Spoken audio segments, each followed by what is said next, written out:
There's a whole galaxy out there to explore, but which planet do you set down roots on? It's a rabbit hole we wanted to explore, and oh man, did we learn a ton. My name is Kodiak, this is Legacy Gaming, and today we're sharing everything we wish we knew sooner about Outposts in Starfield. There's no doubt about it, when it comes to daunting topics in Starfield, you'll be hard-pressed to find one more complex than the Outpost system. At the same time, you won't find one that's more rewarding either. For those of you who had no plans of jumping into this aspect of the game, Livid spent dozens of hours learning the ins and outs of every single subsystem, and we're here to say, maybe you should reconsider. Outposts in Starfield are where you can fine-tune weapons and armor into their pinnacle forms. It's also where you'll cook gourmet food and create extremely potent chems that offer powerful buffs and effects.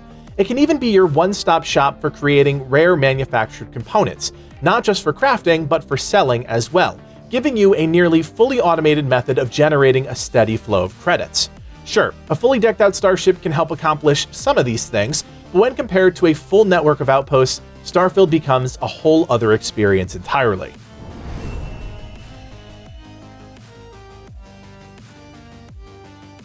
Creating and managing a successful series of outposts hinges on a preliminary buildup of resources and careful planning. Slapping down an outpost in the first pretty place you see and investing a ton of time to build it up is a serious mistake, one you'll end up fixing later on. For that reason, we're going to start out with a whole host of best practices both new and experienced players should be implementing as soon as they've taken to the stars. As you're traveling, make sure to take the time to scan various planets and moons. This will reveal crucial information about the atmosphere, weather conditions, whether or not there's life in the form of flora and fauna, and most importantly, how the resource veins unique to each planet flow. When looking at a scanned planet, you'll be able to see exactly where resource veins will spawn on a planet's surface, denoted by their respective colors. At this point, we all know that Starfield's planets aren't seamless. They're a series of procedurally generated tiles that take on the properties of whatever is within roughly 4 kilometers each direction of where you touch down. If you select a location that only has gold around you, the only resource that will spawn in the ground to harvest is gold.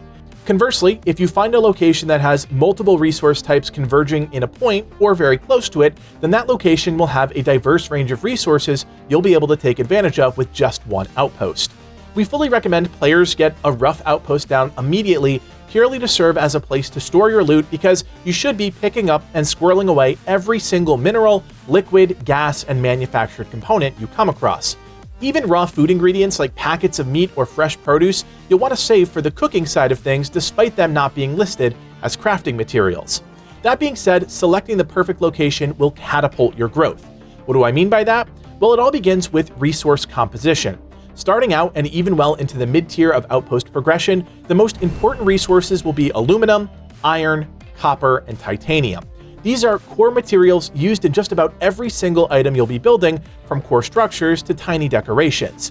Because of that, you'll want to find a planet that has, at best, all 4 of those minerals, but at the very least, aluminum and iron.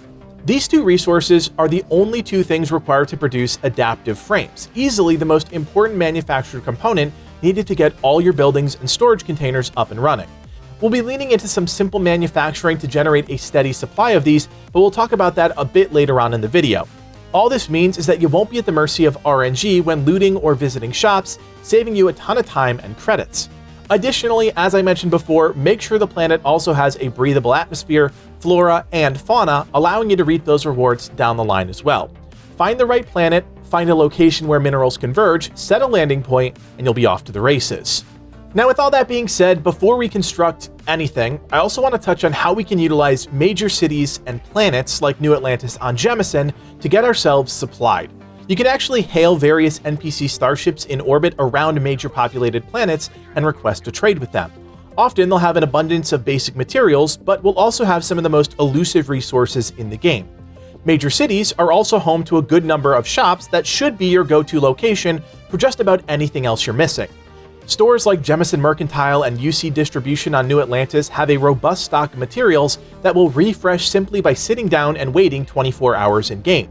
For a couple thousand credits and using your companion as a pack mule, you can walk away with every foundational resource you need for not only construction, but also a solid chunk of your future outpost research needs. One last tip in regards to resources is to farm asteroids. Blowing these up in space with your ship's weapons will yield a varying amount of resources depending on their size.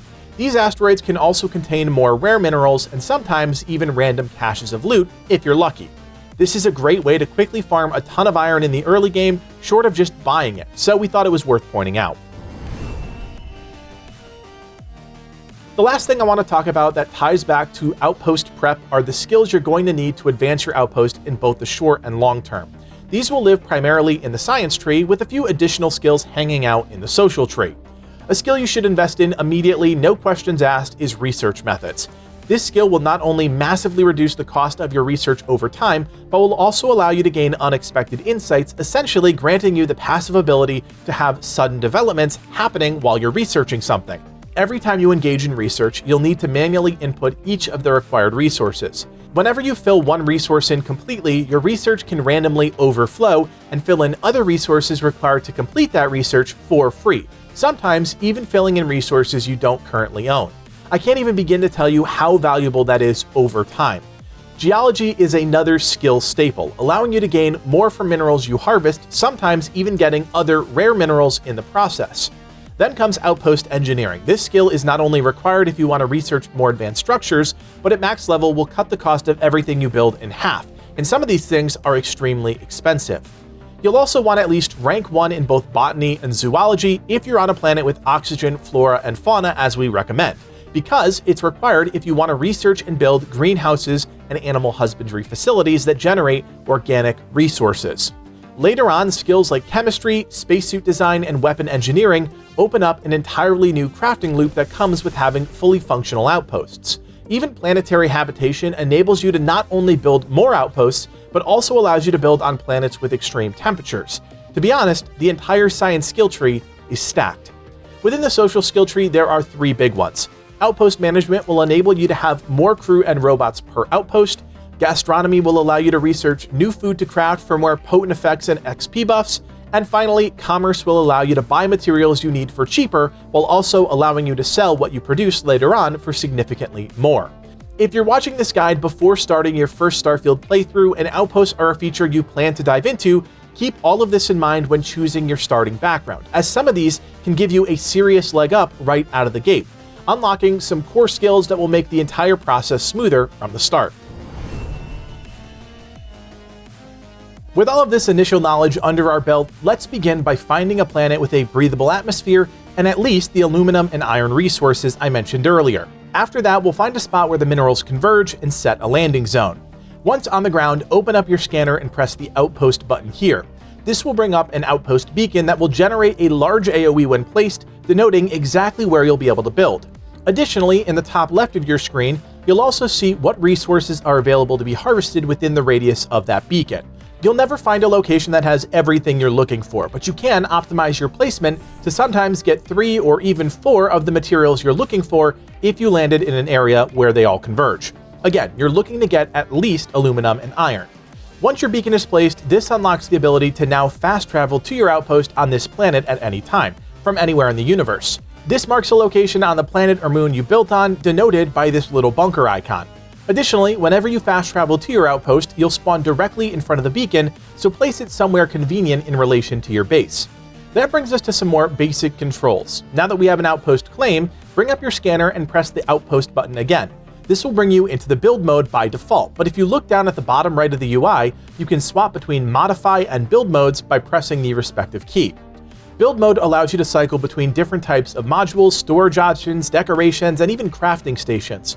Make sure to take note that a lot of these structures and decorations also have variations denoted by the variants hotkey that will pop up if that's the case. Cycling through these variants can bring up completely different cosmetic options or even stronger versions of things like storage containers and extractors if you've researched them. On the other hand, modify mode is how you'll be able to readjust items you've already placed down or interact with different properties a structure might have, like power management or linking their inputs and outputs. Modify is also how you can interact with the random knickknacks you may have collected on your travels. Simply go into your inventory, drop them on the ground, and then use Modify mode to pick them up and place them where you want them. Modify mode is also how you can optimize the placement of your beacon, allowing you to reposition it anywhere within the claimed area it originally generated.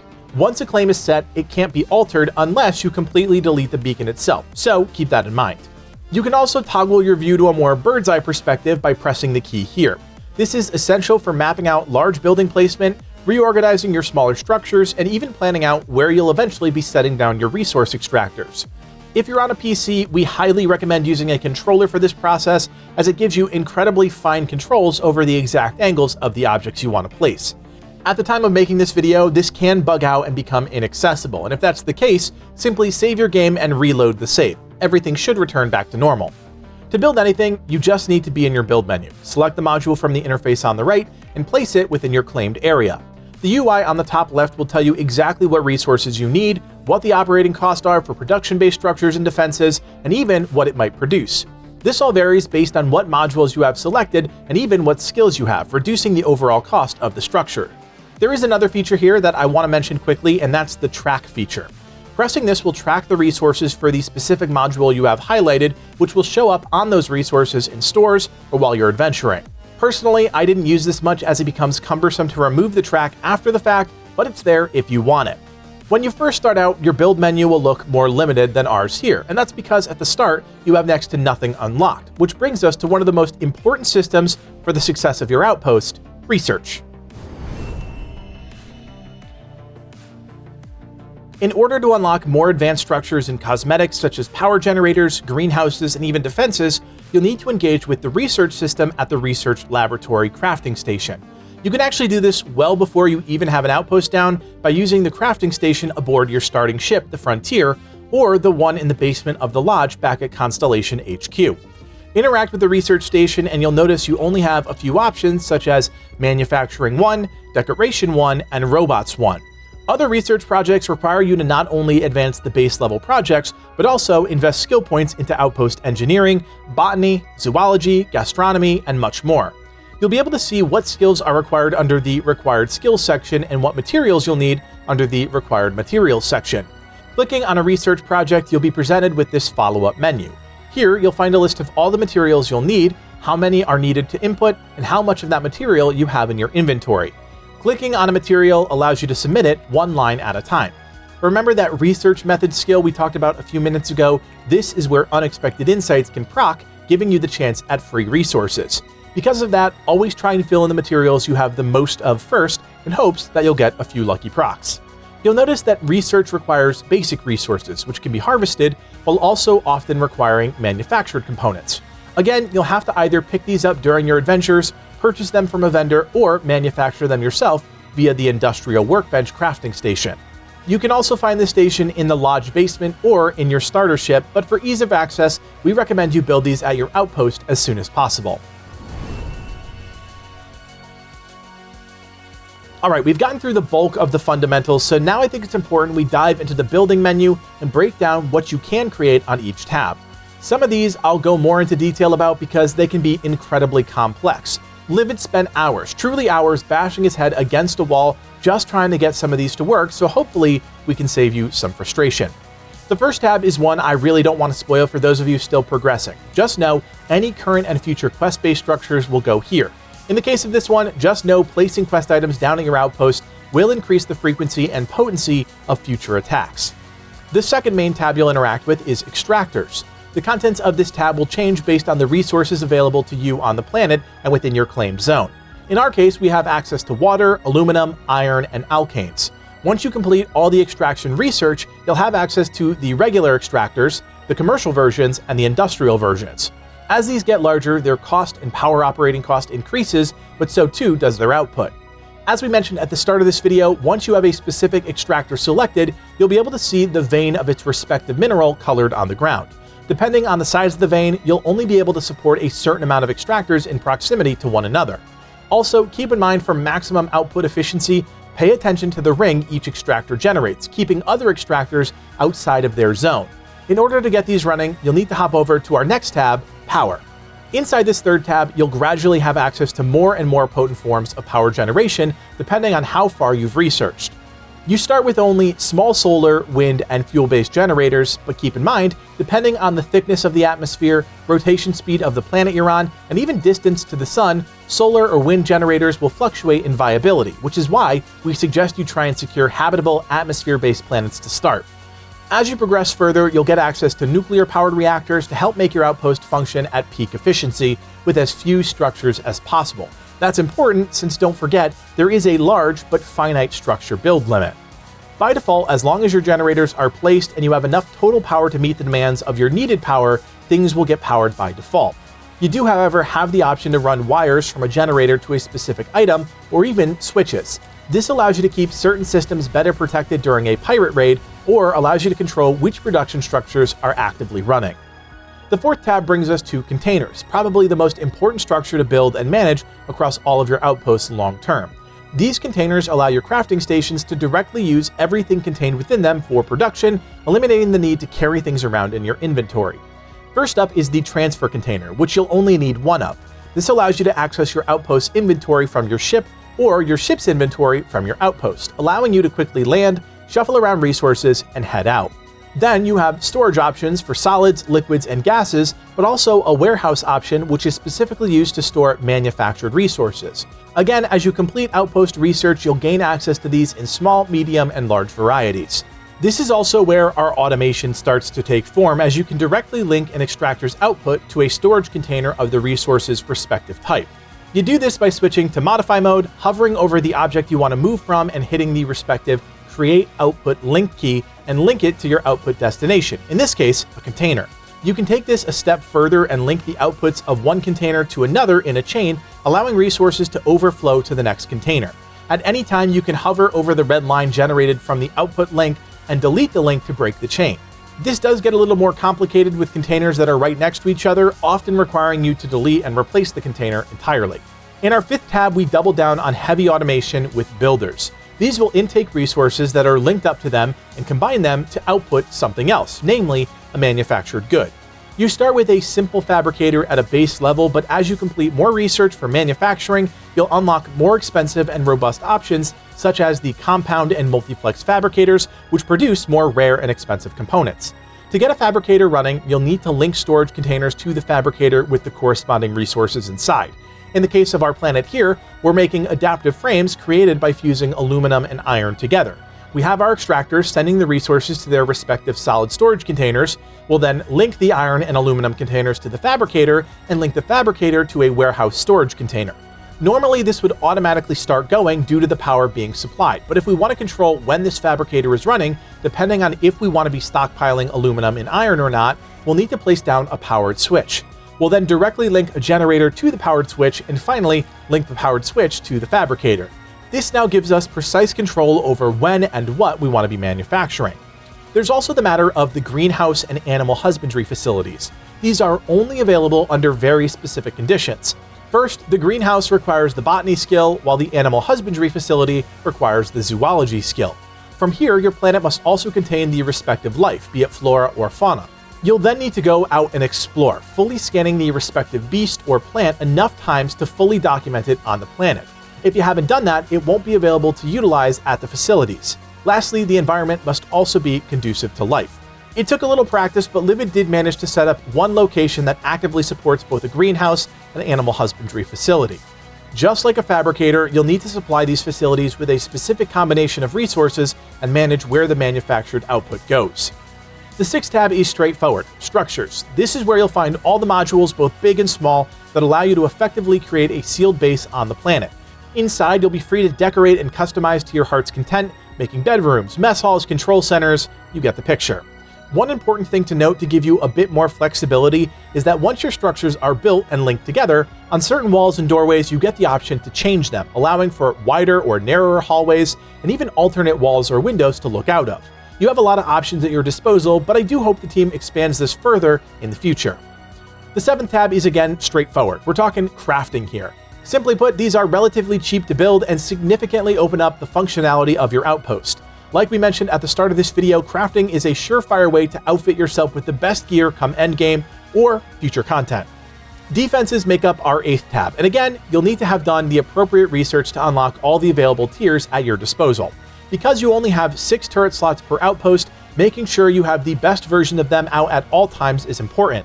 Your outpost can be attacked by all manner of things: angry wildlife, annoyed spacers, and even persistent bounty hunters.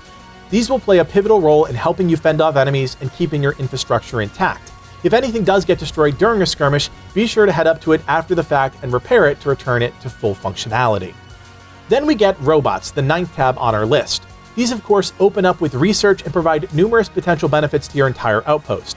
You can have 3 robots in total by default, but upgrades in the outpost management skill increase that threshold.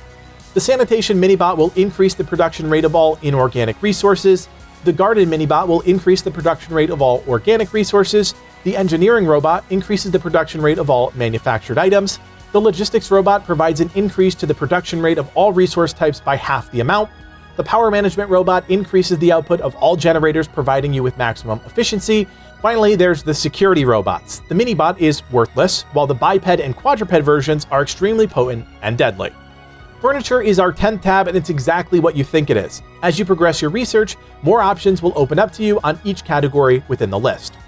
The 11th tab, Decorations, not only provides you with some homey comforts, but also grants you access to various storage chest options, perfect for storing contraband, knickknacks, and crafting materials for food and medicine skills. Just know these chests do not get pulled into the crafting process for reasons that are beyond my comprehension. Displays, the 12th tab, are there for those players who like to proudly display sets of armor, weapons, and even data slates. Finally, we get to the last and honestly most loaded category, Miscellaneous. This features several really big features that we'll need to dive into separately. First up are scan boosters, and simply put, these increase the distance and potency of your hand scanner across the entire planet it's installed on. Next, we have cargo links, one of the more frustrating systems we wrestled with early on, but arguably the most foundational element to have on every single outpost. Because no outpost can produce every resource in the game, you'll need to link up the various outposts you build across different planets and even solar systems. The standard cargo link will link together 2 outposts that are within the same system, while the inter-system cargo link will, you guessed it, link 2 outposts together that are in different systems at the cost of some helium-3. On both cargo links, you'll have an outgoing and incoming connection point. For outgoing, you'll connect whatever storage containers you want the cargo link to pull resources from to the outgoing connection. For incoming, you'll connect the incoming connection point to whatever storage containers or fabricators you want to directly feed incoming resources to. In the case of the inner system cargo link, there's also a helium-3 container at the back that you'll need to link to a gas storage container filled with helium-3 to pull from. Once you have this all set up, you'll interact with the council near the stairs and assign 2 outposts to be linked together. This will begin the process of having a cargo ship arrive, picking up or dropping off resources, and travel off to your other outpost. It's a really cool system that, if linked properly, can allow a single outpost of yours to eventually maintain stockpiles of every resource in the game. On this tab is also the crew station, which is required for each crew member you assign to an outpost. At a base level, your outpost can support 3 of these, but this can be increased via the outpost management skill. Crew, as you know, have varying degrees of skill potency, and these NPCs will bring their expertise to help increase the functionality of the outpost they're assigned to. Additionally, keeping your crew assigned to an outpost geared and armed allows them to aid in fighting off pirates and other threats, which is always a plus. There are also 2 landing pad options: the small landing pad that can support a ship the size of the Frontier, and the superior landing pad with Shipbuilder. Not only can this support up to the largest Class C ship you can throw at it, but you can also fully manage and customize your ship here to your heart's content, with nearly the entire library of ship parts short of the premium grade parts directly from the manufacturers.